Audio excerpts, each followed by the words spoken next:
ঘুমের আরবিতে কিছু নাম আছে। ঘুমের একটা নাম হচ্ছে নুআস।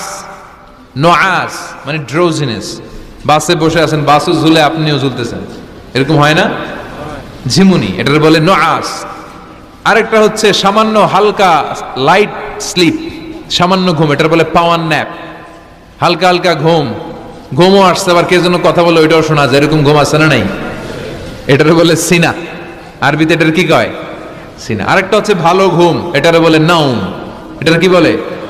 তাহলে পাইলাম নুআস, সিনা, নাউম। আরেকটা হচ্ছে জন্মের ঘুম, এমন ঘুম যেই ঘুমে ডাকলেও মানুষ ওঠে না, যেটা শেষ রাতে আমাদের যেই ঘুমটা হয়, রাত 3টা-4টার দিকে কম্বল টেনে টেনে আরেকটু ঘুমাইতে মনে চায়, এরকম একটা ঘুম আছে না নেই? এই ঘুমটাকে আরবিতে বলে হুজুদ। কি বলে? সবাই বলেন। এই হুজুদের ঘুমকে স্যাক্রিফাইস করে ওই টাইমে যে সালাতটা পড়া হয়, ওই সালাতকে আরবিতে বলে সলাতুল হুজুদ বা